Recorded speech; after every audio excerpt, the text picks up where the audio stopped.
तीसरा है कीमतों में वृद्धि।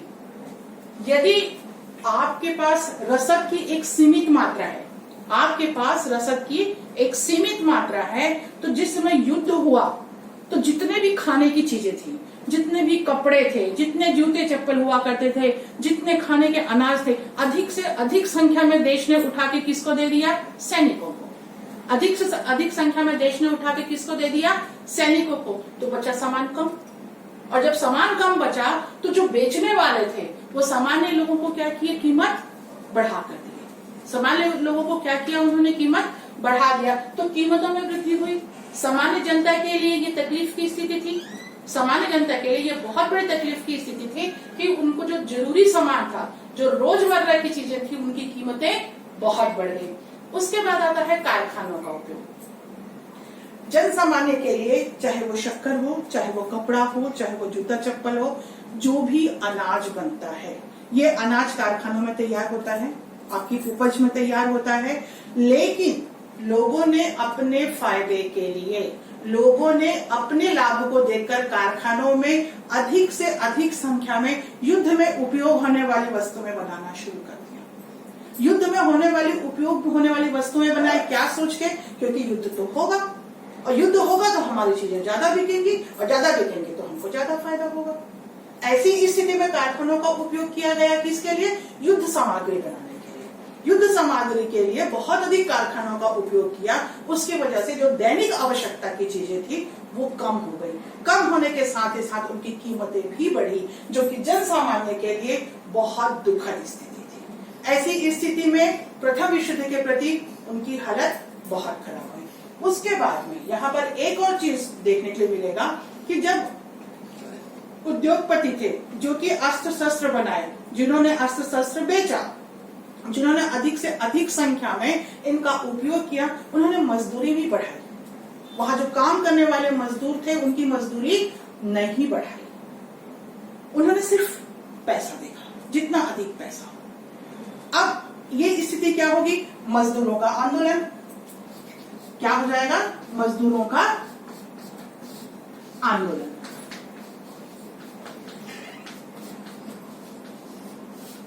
जो मजदूर थे उन्होंने क्या किया? उनके खिलाफ आंदोलन शुरू किया, क्योंकि मजदूरी में कोई, आप कमा रहे हैं, आप मजदूरी से पूरा पारिश्रमिक भी ले रहे हैं, और उद्योगपति सिर्फ अपना जेब भरने में लगे हैं, तो ये मजदूर असंतुष्ट हुए। और मजदूर असंतुष्ट हुए तो क्या किया इन्होंने? आंदोलन किया। और मजदूरों के आंदोलन की वजह से मजदूरों ने आंदोलन करके कहा कि हमें युद्ध नहीं चाहिए। मजदूरों ने आंदोलन करके क्या कहा? युद्ध नहीं। जनमानस बिल्कुल भी तैयार नहीं हुआ। शुरुआत में बहुत अच्छा लगा, शुरुआत में बहुत तेजी से लोगों ने युद्ध में साथ दिया, लेकिन जैसे जैसे इसके बाद हमारा छठवां आएगा जनहानि, जिसको आप इस हिसाब से समझिए। जनहानि का मतलब क्या होता है?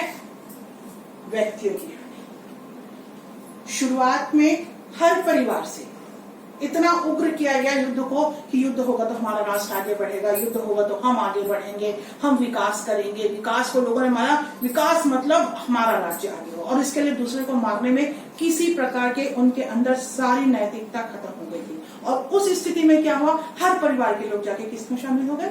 सेना में। हर परिवार से जितने युवा थे, जितने पुरुष थे, सब जाके सैनिक बनते गए। और सैनिक बनने की वजह से क्या हुआ?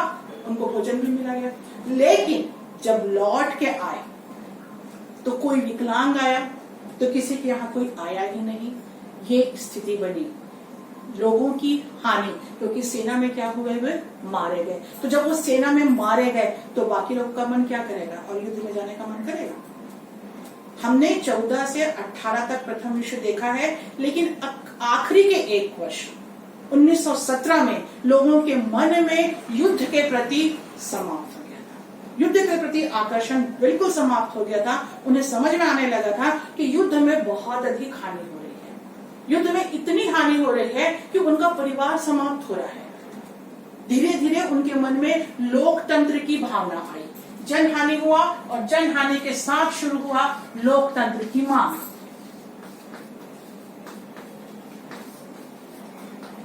क्या शुरू हुआ? लोकतंत्र की मांग। लोकतंत्र मतलब क्या हुआ? जनता का शासन। जब जनता ने ये देखा कि हमारी कीमतें बढ़ गई, हम अपना पेट नहीं भर पा रहे हैं, गरीबी भूखमरी देखने के लिए मिल रही है, घर के लोग मर रहे हैं, तब उन्होंने देश से इस बात की मांग की कि हमारे यहाँ युद्ध समाप्त कर दिया जाए। लेकिन जो राजा, जो साम्राज्यवादी थे, क्या वो इनकी बात मानते? तब दिमाग में ये आया लोगों के मन में, यदि यहाँ लोकतंत्र होता, यदि हमारी मर्जी की सरकार होती तो हमारी बात मानी जाती। मन में आया था ये भावना, उनके दिमाग में क्या आया कि यदि हमारी सरकार होती तो हमारी बात मानी जाती। इसलिए उन्होंने काहे की मांग शुरू की?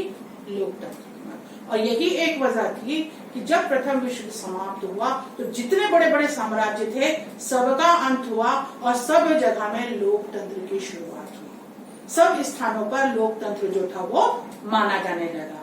क्लियर है ये चीज आपको कि कितने तरीके से फर्क पड़ा। अब इसमें एक आठवां देते हैं हम, महिलाओं पर फर्क।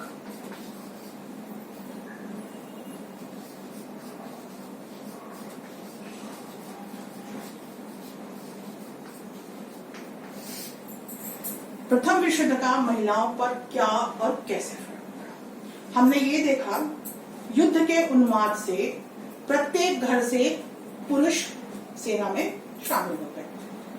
पुरुष सेना में शामिल हो गए तो खेत में काम कौन करेगा? महिलाएं आई। घर संभालने के जितने काम थे कौन करेगा? महिलाएं सामने आई। तो प्रथम विश्व युद्ध के ये कारणों की वजह से महिलाओं की क्षमता में क्या हुई? वृद्धि हुई। महिलाओं की क्षमता में क्या हुई? वृद्धि हुई। और घर में जब वापस लौट कर आए पुरुष, तो कोई विकलांग था तो किसी के यहाँ आ ही नहीं पाए।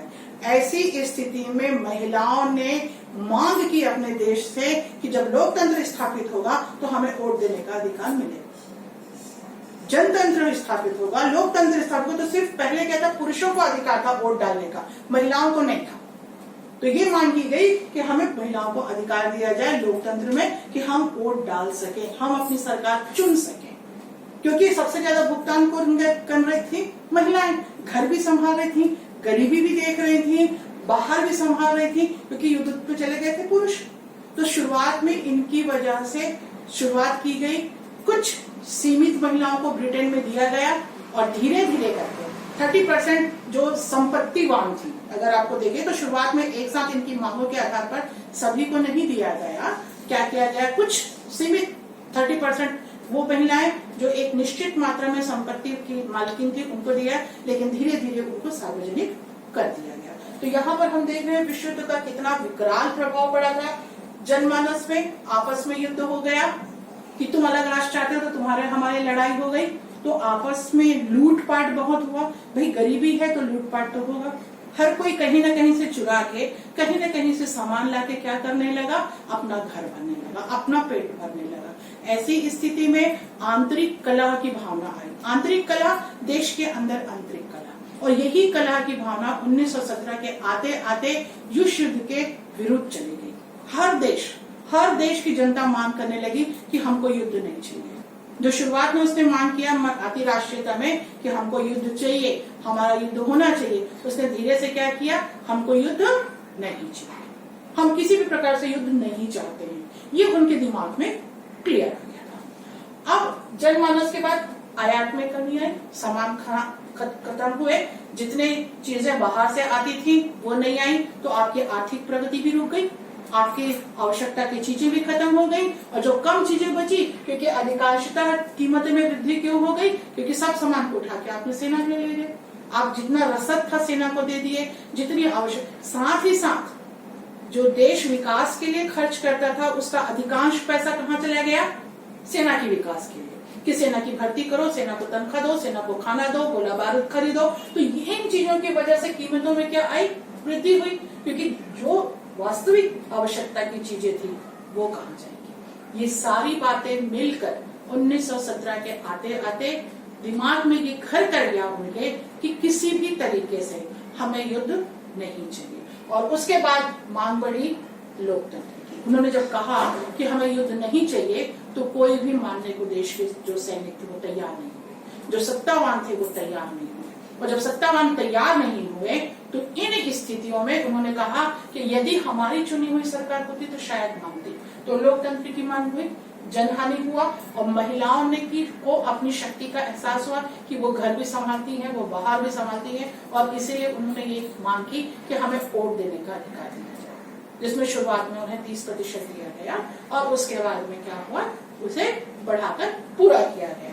अब मजदूरों का आंदोलन हुआ, असंतुष्ट होकर, क्योंकि जितने कारखाने में काम करने वाले उद्योगपति थे, ये रोजमर्रा की चीजें बनाने के अलावा क्या बना रहे थे, युद्ध सामग्री बना रहे थे, और युद्ध सामग्री बेचकर अधिक से अधिक पैसा ले रहे थे, लेकिन मजदूरों को वो हक नहीं दे रहे थे, मजदूरों को पैसा नहीं दे रहे थे। और जब मजदूरों को पैसा नहीं मिल रहा तो उनको लग रहा था यहाँ कीमतें बढ़ रही हैं, यहाँ पैसा नहीं बढ़ रहा है, तो जनजीवन कैसा होता।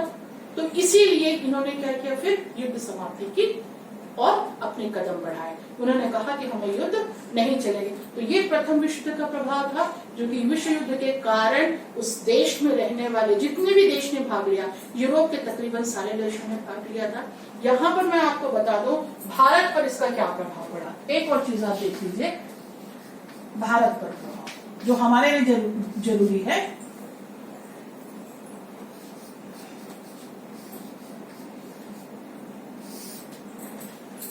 भारत विश्व युद्ध में भाग लेना नहीं चाहता था, पर चूंकि ब्रिटेन था और भारत ब्रिटेन का उपनिवेश था, हम किसके गुलाम थे उस समय, अंग्रेजों के, तो हमारे ना चाहते हुए भी हमने युद्ध में भाग लिया।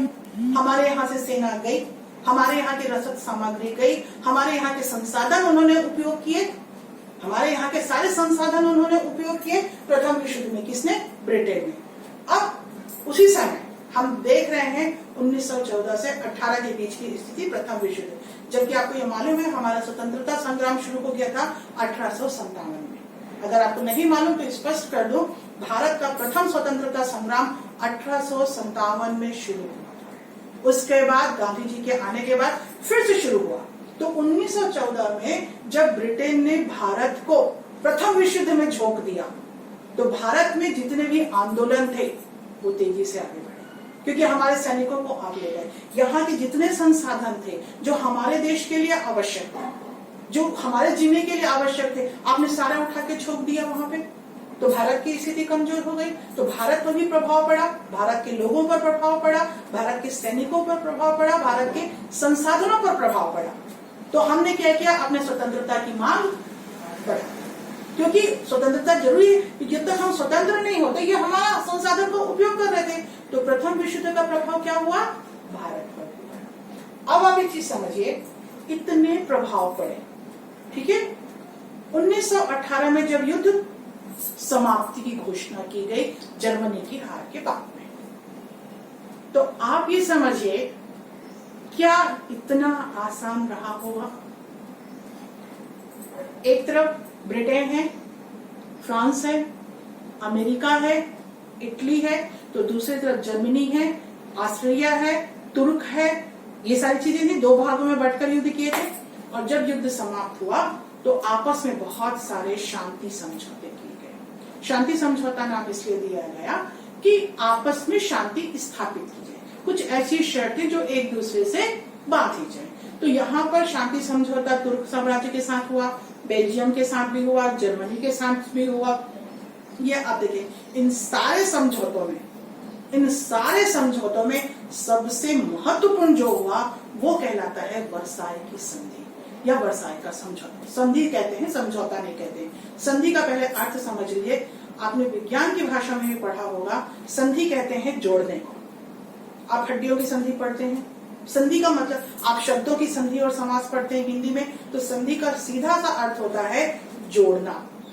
तो वहां पर अब देखेंगे हम उसके प्रभाव में वर्साई की संधि। यहां तक समझ में आया? किसी को कोई प्रश्न तो नहीं है? पूछ सकते हो यदि कोई प्रश्न हो तो।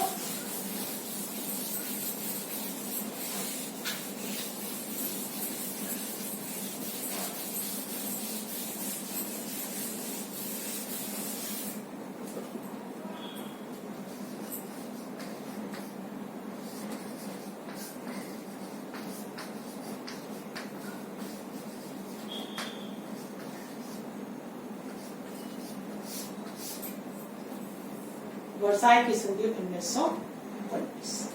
अब देखते हैं वर्साई की संधि किसके किसके बीच में। वर्साई की संधि किसके किसके बीच में हुई जून 1919 को हुई थी। एक तरफ अमेरिका, फ्रांस, इटली, ब्रिटेन, तो दूसरी तरफ थे जर्मनी, ऑस्ट्रिया। वर्साई की संधि इन देशों ने सिर्फ जर्मनी के साथ की। अब पहले बाकी समझौते बाद में देखेंगे। इन देशों ने मिलकर किसके साथ की? जर्मनी के साथ। अब हम जब ये कह रहे हैं कि हमने संधि की बात की, तो संधि में दोनों को जोड़ना है। संधि में क्या करना है? दोनों को जोड़ना है। लेकिन चूंकि जर्मनी की गलती थी, जर्मनी की महत्वाकांक्षा ने प्रथम विश्व युद्ध को पैदा किया था, इसलिए इसकी अधिकांश शर्तें, वर्साई की संधि की अधिकांश शर्तें सिर्फ इन देशों ने तय की। वर्साई की संधि की अधिकांश शर्तें हो गया समझ में? वर्साई की संधि की अधिकांश शर्तें किसने तय की? अमेरिका, फ्रांस, इटली और ब्रिटेन ने। किसके साथ की? जर्मनी के साथ। और जर्मनी की शर्मनाक संधि इसको कहा है। वर्साई की संधि को जर्मनी की एक शर्मनाक संधि कहते हैं, क्योंकि कई शर्तें ऐसी थी जो जर्मनी ना चाहते हुए भी स्वीकार किया। इन शर्तों को लेकर के जर्मनी के मन में यह था, वो नहीं चाहता था ये शर्तें।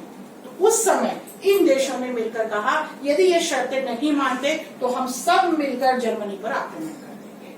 हम सब मिलकर क्या करेंगे? जर्मनी पर आक्रमण कर देंगे। और जब जर्मनी पर आक्रमण की बात आई तो जर्मनी की यह मजबूरी हो गई थी कि हम उनको मानना पड़ा, उसे मानना पड़ा वर्साई की संधि को।